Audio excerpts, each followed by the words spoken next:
Bien, bonjour. Je vais enlever le masque parce que je suis tout seul. Vous le savez, depuis plus de 50 ans, les entreprises contre le cancer ont la même action, qui se résume finalement à 3 priorités. Un plaidoyer sur le cancer, des actions vers l'entreprise, autant pour les salariés, les dirigeants, les patients bien sûr, mais les aidants. Et un troisième qui est l'objet de notre rencontre d'aujourd'hui, qui concerne bien sûr le monde de la recherche que nous finançons depuis plus de 50 ans maintenant. Je crois avoir en tête le chiffre de 33 millions déjà versés à nos chercheurs, à nos jeunes chercheurs, dans ce monde de l'innovation en cancérologie qui nous préoccupe gravement. Alors, on est aujourd'hui dans une situation et un contexte particulier qui fait que l'année dernière, on était sur la scène du MEDEF, le MEDEF national, qui nous accueillait, avec les entreprises qui étaient venues à la rencontre de ces jeunes chercheurs. Le contexte sanitaire fait que nous avons préféré prendre toutes les précautions d'usage et notamment être à une distanciation qu'on va appeler une distanciation numérique, puisque, vous le voyez, cette scène est enregistrée et je vais vous donner tout à l'heure lecture du palmarès de nos chercheurs de cette manière-là. C'est sans doute moins, friendly, mais c'est beaucoup plus sécure pour tout le monde.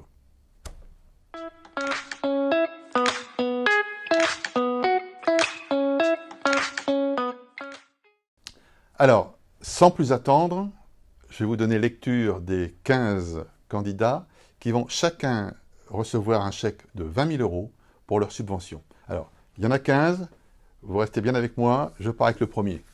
Alors, le premier, c'est Frédéric Bernard, maître de conférence, Université de Paris. Alors, son sujet, c'est l'approche optogénétique pour étudier le déplacement du noyau par les microtubules. Bien. Le suivant, numéro 2, Benjamin Bonneau, maître de conférence à l'Université de Paris-Saclay. Son sujet, donc, à la recherche de marqueurs protéiques des métastases dans un cancer pédiatrique du cerveau. Le suivant, c'est une dame, Véronique Delmas, directrice de recherche CNRS. Son sujet, c'est le mélanome, le fameux mélanome, traiter les métastases. Le quatrième, encore une dame, Christelle Desbois-Mouton, chargée de recherche à l'INSERM. Alors, le sujet, le côté obscur du récepteur de l'insuline, promouvoir le cancer du foie. Mon Dieu, tout un programme. Numéro 5, Corinne Dupuis, directrice de recherche CNRS, Institut Gustave Roussy. Ça, c'est compliqué. Alors, rôle de la NADPH, oxydase, NOx4, on doit sans doute dire NOx4, dans la résistance à la radiothérapie métabolique à l'iode 131 des cancers métastatiques de la thyroïde. Ne me demandez pas de le dire sans le lire, je ne pourrai pas. Le numéro 6, Bertrand Duvillier, chercheur INSERM, Institut Curie. Altération métabolique et tumeur du pancréas induit par une mutation de l'oncogène MAF-A. Le numéro 7, on retrouve une dame, Géraldine Gentric, chargée de recherche à l'INSERM de l'Institut Curie, qui nous a proposé le sujet « Rôle des divergences métaboliques intratumorales dans les mécanismes de chimiorésistance des cancers de l'ovaire ». Le numéro 8, toujours une dame, Céline Guigon, chargée de recherche l'INSERM, Université de Paris. Son sujet, étude d'une cible thérapeutique potentielle pour traiter le cancer de l'ovaire. Le numéro 9, c'est un monsieur, c'est Sébastien Joliac, chargé de recherche INSERM, Institut de recherche Saint-Louis.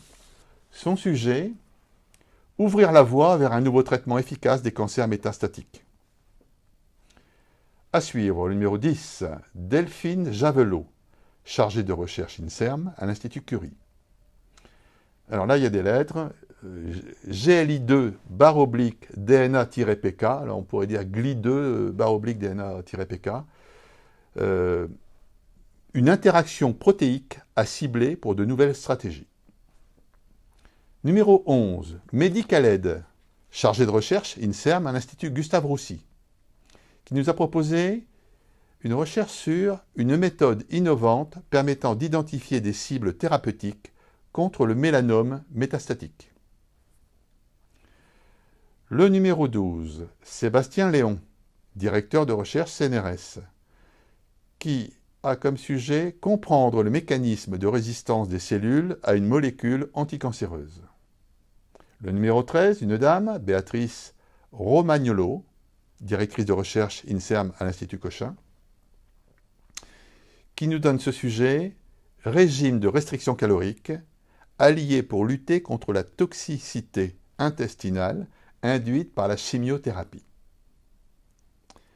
L'avant-dernier, donc le numéro 14, M. Marc Sanson, qui est visiblement professeur, Institut du cerveau lycéen, hôpital universitaire Pitié-Salpêtrière.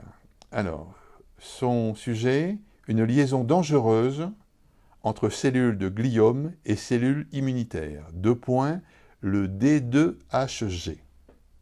Et le dernier, c'est Santos Suzin, qui porte le numéro 15 donc, directeur de recherche CNRS, Sorbonne Université, qui nous propose la reprogrammation métabolique dans la leucémie lymphoïde chronique. Deux points donc, vers le design d'une nouvelle approche thérapeutique.